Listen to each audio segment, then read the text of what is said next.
Next page پہ، ایک دن مجھے جنگل سے لوٹنے میں دیر ہوگی۔ جب میں گھر آیا تو میرے والدین سو چکے تھے۔ میں نے جلدی جلدی دودھ دھویا اور والدین کے پاس کھڑا ہو گیا۔ نیند سے نہ جگایا، نہ ہی اپنے بچوں کو دودھ پلایا۔ ساری رات دودھ کا پیالہ لے کر والدین کے سرہانے کھڑا رہا۔ صبح جب میرے ماں باپ جاگے تو یہ دیکھ کر مجھے بہت دعائیں دیں۔ اے اللہ، میرا یہ عمل تجھے راضی کرنے کے لیے تھا۔ اگر تجھے میری یہ نیکی منظور ہو تو ہم پر کرم کر دے اور ہمیں باہر جانے کا راستہ دے دے۔ جیسے ہی یہ دعا ختم ہوئی، چٹان اپنی جگہ سے ہلی اور تھوڑی سی سرک گئی۔ باہر سے روشنی اندر آنے لگی، مگر اتنی جگہ نہ تھی کہ باہر نکلا جا سکے۔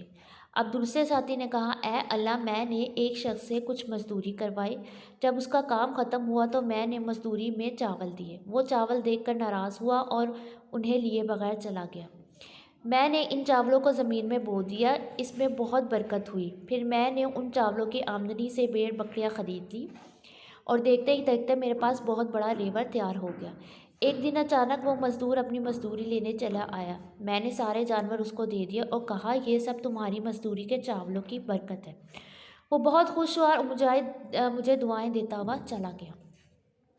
اے اللہ، یہ سارا عمل تجھے راضی کرنے کے لیے تھا، ہم پر رحم فرما۔ اے اللہ، میری اس نیکی کے صدقے ہمیں باہر جانے کا راستہ عطا فرما۔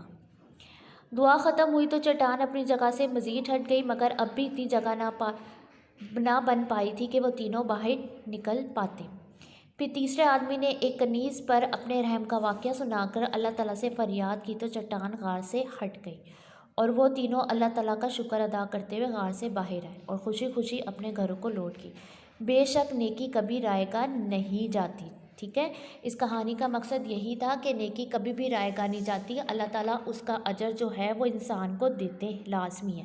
اگر دنیا میں نہیں دیں گے تو آخرت میں اس کا اجر لازمی ملتا ہے۔ ٹھیک ہے، تو اس لیے ہمیں نیکی کے کاموں میں بڑھ چڑھ کر حصہ لینا چاہیے اور چھوٹی سی چھوٹی نیکی کو بھی اگنور نہیں کرنا چاہیے۔